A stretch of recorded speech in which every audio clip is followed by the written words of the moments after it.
Hey guys, Coach Jason here. Welcome to another segment of 60 Seconds of Property. Going to rename it today and call it Talking About Property During My Level 4 Walkabout.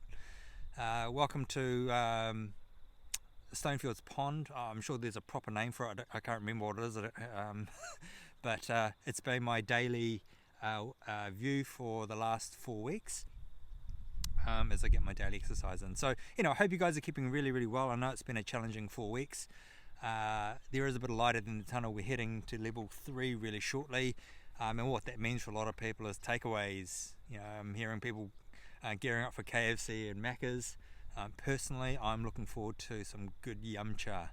So if you know a good restaurant that's doing delivery or takeaways, don't hold out. Put it in the comments, let me know, hook me up. Thank you, much appreciated. I wanted to talk a bit about where I see property post-COVID. There's been a lot of opinions and forecasts floating about, media articles and economist predictions and so forth. There's no certainty in which way it'll go, but what we can be certain about is the fact that we're going to hit a recession. The economy's taken a bit of a hit. We've seen businesses closing up, and we've seen people losing their jobs. Look at our aviation industry and tourism industry. Air New Zealand's had to lay off 30% of its workforce, and that's just the start of it. So unfortunately there's a lot of people hurting. It's the reality of our situation, and I'm very sorry that people are going through this. But if there's any light at the end of the tunnel, I think with this recession, I think it's going to be a lot shorter lived than previous recessions that we've encountered in the past. And the reason why I say that is that there's no ifs and buts about are we in a recession. We definitely are. And the good thing about having the consensus around that is that people are pivoting and industries are pivoting to try to not only survive but also thrive in this environment. Look at all the restaurants and food outlets on Tuesday offering now, delivery or takeaway options, contactless payments, and so forth. People have had to innovate and adapt in order to get through this period. So, where that impacts property is that property is impacted by a number of factors. The first factor is money. And the cost of money right now is really, really cheap, so that's a positive, and I don't expect it to go up in the next year or two.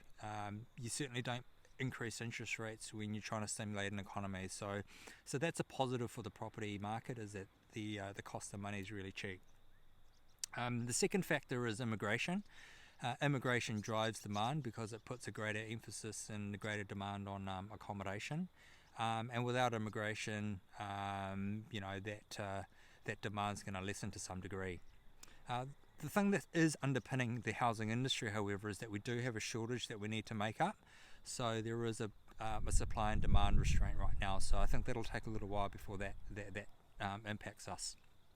The third and most important one, I would say, would be confidence. And right now there isn't a lot of confidence from people. People are worried about their job security, they're worried about their savings, they're worried about their future outlook, and there's a whole lot of uncertainty there.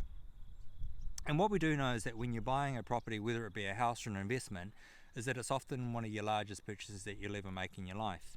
So if you don't have confidence, you're going to delay that until you are confident. So that's going to have an impact on transactions and the number of sales.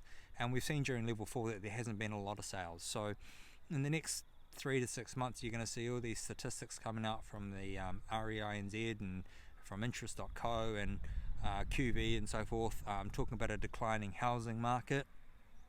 That's pretty obvious. And on the flip side of it, you've also got media as well. They'll go out and they'll search the examples and find the properties which are sold at distressed prices, and they'll paint it all doom and gloom.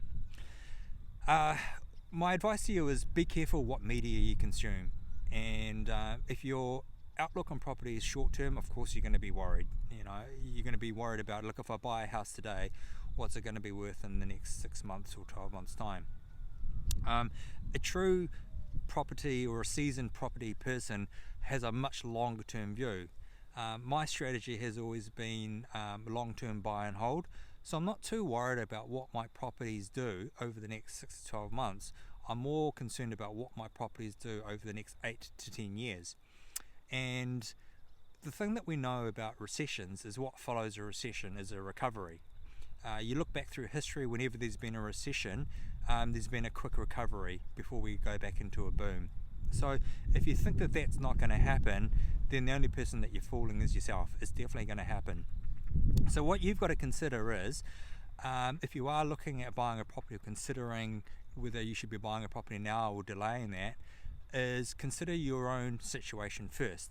If you buy a property today, do you have the confidence and ability to hang on to that property for the next 6 to 12 months? If the answer is no, certainly don't buy that property. Get yourself strong first, get yourself secure before you even thinking about spending money on anything like a property or large purchase.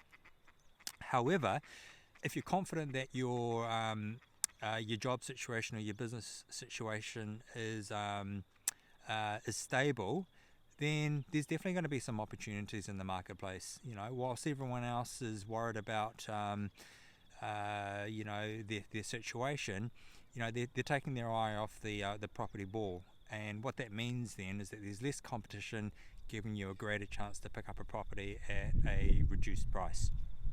So don't give up on property. Be smart about it, and be smart about where you get your opinions from, what media you consume, and who you talk to. Fear is a real emotion, and it's quite often driven by emotion.